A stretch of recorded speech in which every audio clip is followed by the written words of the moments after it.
आपके सामने है class 6 new image English reader chapter number 10 a lost child. इस चैप्टर में हम पढ़ेंगे कि एक छोटा बच्चा अपने माता पिता के साथ एक मेले में घूमने के लिए जाता है। उस मेले में वो गुम हो जाता है और अब उसके आगे उसके साथ क्या होने वाला है इस चैप्टर में हम पढ़ेंगे। इसके चैप्टर की स्टार्टिंग में लिखा हुआ है कि ये एक स्प्रिंग का सीजन है। स्प्रिंग यानी ये एक वसंत का त्योहार था। तंग गली और गलियारों की ठंडी छाव से नए चमकदार कपड़े पहने लोग खुशी से बाहर आ रहे थे। कुछ पैदल चल रहे थे, कुछ घोड़े पर सवार थे, कुछ लोग बांस से बनी हुई बैलगाड़ी में बैठे हुए जा रहे थे। एक छोटा बच्चा अपने माता पिता के पैरों के बीच जीवन की मस्ती से भरा हंसता हुआ पैदल दौड़ा जा रहा था।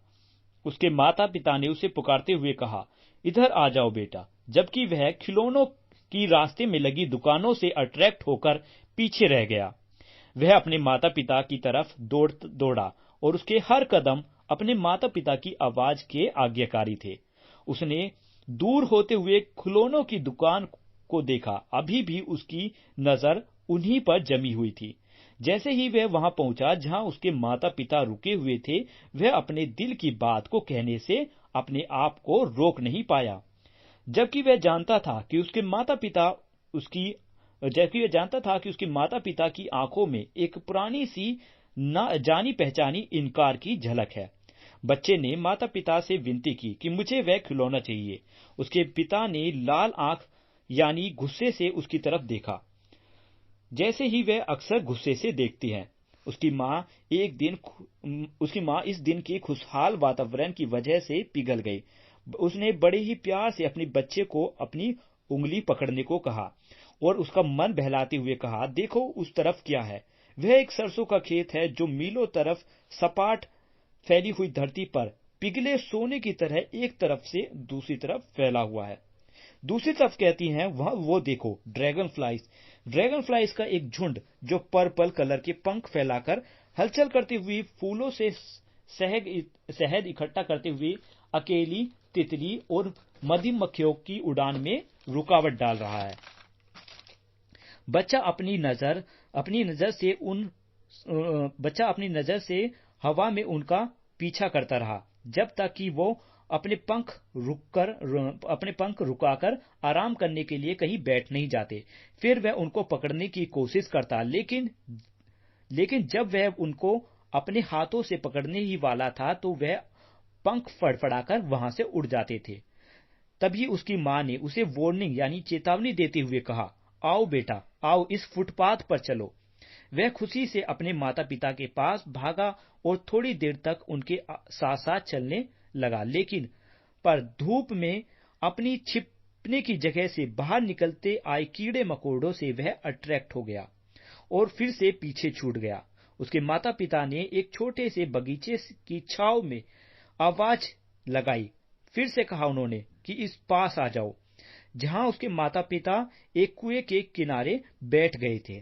बच्चा उनकी तरफ भागा। जैसे ही वो वहां पहुंचा तो फूलों की एक बौछार उसके ऊपर आ गिरी, मतलब फूलों की पंखुड़ियों के जो बौछार है उसके ऊपर गिर पड़ी। वह अपने माता पिता को भूलकर पेटल्स यानी फूलों की पंखुड़ियों को अपने हाथों में इकट्ठा करने लगा। पर यह क्या, उसने तभी एक कबूतर की आवाज सुनी और कबूतर की आवाज लगाता हुआ अपने माता पिता के पास भागा। वह अपने हाथों को भूल गया और पंखुड़ियां उसके हाथों से गिर गई। उन्होंने फिर से अपने बच्चे को आवाज लगाई, आओ बेटा आओ। अब इस समय जो बच्चा था वो बनियन यानी बरगद के पेड़ के पास उछल कूद करता हुआ दौड़ रहा था और माता पिता ने अपने बच्चे को गोद में उठाया और पतले से फुटपाथ पर चल पड़े, जो सरसों के खेत के बीच से होकर मेले की ओर जा रहा था। मतलब फुटपाथ जो था वो एक सरसों के खेत के बीच से होता हुआ मेले की तरफ जा रहा था रास्ता। गांव के पास पहुंचते ही बच्चा उन फुटपाथ को भीड़ से भरे हुए लोगों से देख सकता था। वे भीड़ से भरे लोग जो मेले के भंवर में जा रहे थे। ये इस दुनिया में जा रहे थे जिसे देख बच्चा आकर्षित भी हुआ यानी अट्रैक्ट भी हुआ और नहीं भी, यानी वो दोनों था, कंफ्यूज था, क्योंकि वो पहली बार ऐसी कोई जगह देख रहा था। एक मिठाई वाले ने आवाज दी, गुलाब जामुन, रसगुल्ला, बर्फी, जलेबी। जो एक कोने में खड़ा था, और ये उस जगह खड़ा था जहां पर मेले में जाने का रास्ता था।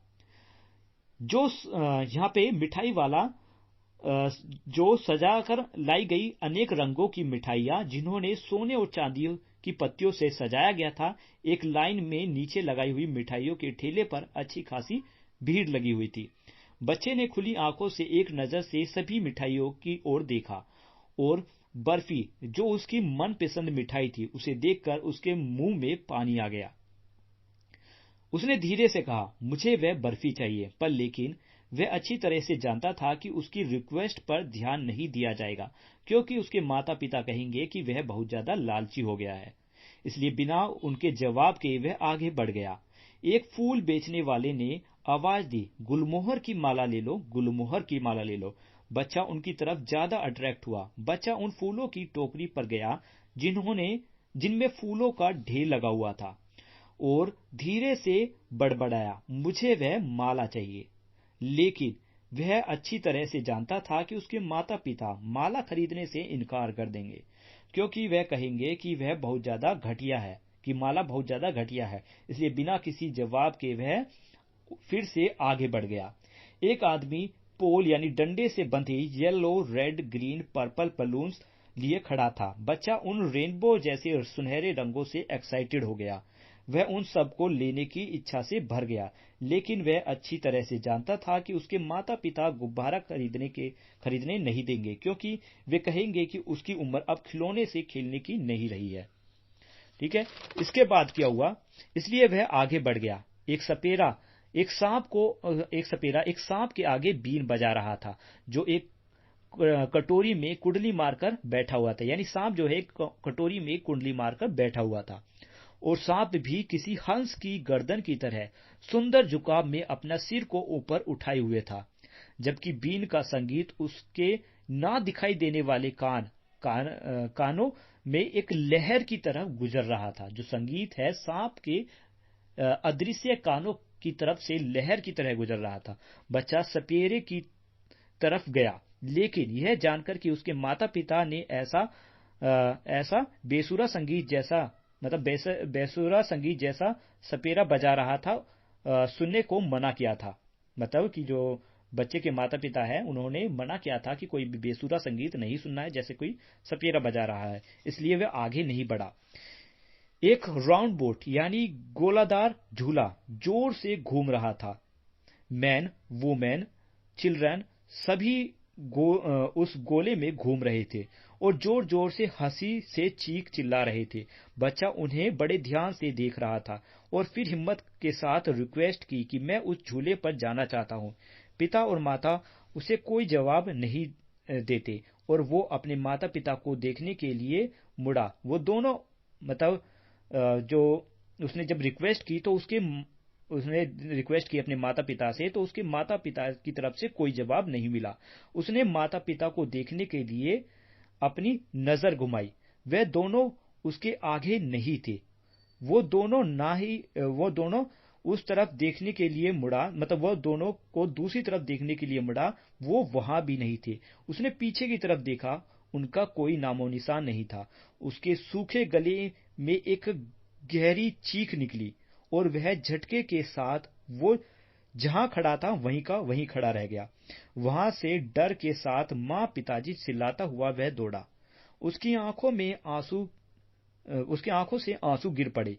गर्म और तेजी से गिरते आंसुओं से उसका चेहरा डर से भर गया था। घबराहट में यह न जानते हुए कि उसे किधर जाना है, पहले वो एक तरफ भागा, फिर वो दूसरी तरफ भागा। डायरेक्शन मतलब एक तरफ से दूसरी तरफ में डायरेक्शन में वो इधर से उधर भागता रहा। ठीक है, तो फिर वो चिल्लाया मां पिताजी, मतलब फिर से वो चिल्लाया मां पिताजी। उसकी पीली पगड़ी खुल गई और उसके कपड़े भी मैले हो गए। वो मेले हो गए, तो वो इधर उधर दौड़कर वह हार कर खड़ा हो गया और उसका रोना मतलब उसकी रोने वाली दबी आवाज सिसकियों में बदल गई। थोड़ी दूरी पर हरी घास पर वह अपनी धुंधली आंखों से आदमियों और महिलाओं को बातें करते हुए देख रहा था। उसके चमकीले पीले कपड़े को और धब्बों को बड़ी ध्यान से देख रहा था, लेकिन जो लोग बिना कोई वजह के हंस रहे थे, बातें कर रहे थे, बोल रहे थे, उनमें से कोई भी उसका माता पिता नहीं था। वो फिर तेजी से भागा, इस बार मंदिर की तरफ भागा जहां लोग भीड़ लगाए हुए दिख रहे थे। वो जगह पूरी तरह आदमियों से भरी हुई थी, लेकिन वह लोगों के पैरों के बीच अपनी हल्की सिसकी के साथ चिल्लाया, मां, पिताजी। मंदिर के गेट के पास भीड़ बहुत ज्यादा हो गई थी। लोग एक दूसरे को धक्का दे रहे थे। भारी भरकम लोग, चमकती हुई खतरनाक आंखों वाले और मजबूत कंधों वाले बेचारे। ठीक है, मतलब ये ऐसी भीड़ थी। भीड़ कैसी थी? चमकती हुई खतरनाक आंखों वाले और मजबूत कंधों वाले लोगों की भीड़ वहां पर लगी हुई थी। बेचारे बच्चे ने उनके पैरों के बीच से रास्ता बनाने की कोशिश की, लेकिन उसे लोगों का धक्का मुक्की से इधर उधर फेंक दिया। वह पैरों के बीच कुचला जाता अगर वह अपनी आवाज को तेज कर न चिल्लाया होता, मां, पिताजी। भीड़ में से एक व्यक्ति ने उसका रोना सुना और बड़ी कठिनाई से रोते हुए उस बच्चे को अपनी बाहों में उठा लिया और पूछा, बच्चे, तुम यहाँ कैसे पहुंचे? तुम किसके बच्चे हो? उस व्यक्ति ने भीड़ से बाहर निकलते हुए बच्चे से पूछा। बच्चा अब पहले से भी ज्यादा रोने लगा और बोला, मुझे मेरे पापा चाहिए, मुझे मेरे पिता चाहिए। आदमी ने उसे गोल घूमने वाले झूले के पास ले जाकर शांत करने की कोशिश की। क्या तुम घोड़े की सवारी करना चाहते हो? बड़े ही प्यार से व्यक्ति ने पूछा। जैसे ही वह रिंग तक पहुंचा, बच्चा का गला हजारों तेज सिसकियों में फटा। मतलब बहुत तेज वो चिल्लाया और बस उसने चीखते हुए कहा, मुझे मेरी माँ चाहिए, मुझे मेरे पिताजी चाहिए। वह व्यक्ति उस जगह गया जहां सपेरा अभी भी झूमते नाग के आगे बीन बजा रहा था।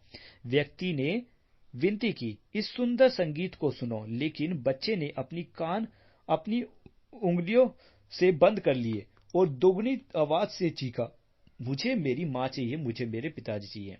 व्यक्ति उसे बैलून के पास ले गया, यह सोचते हुए कि चमकदार रंगीन बलून से उसका ध्यान बट जाएगा और वह शांत हो जाएगा।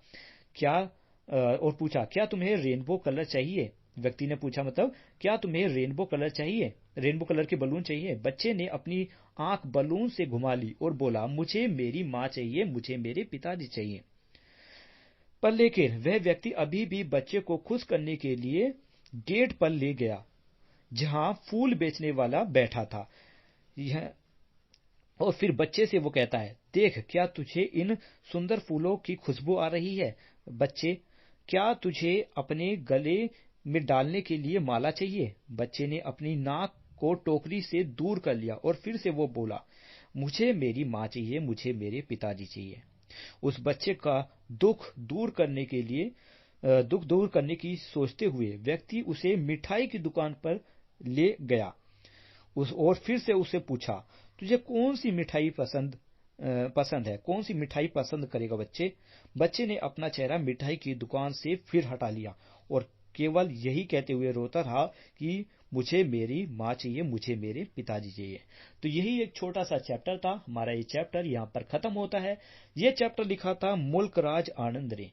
वीडियो कैसी लगी है इस बारे में कमेंट में लिखकर जरूर बताएं। अगर वीडियो अच्छी लगी है तो लाइक जरूर करना। Thank you.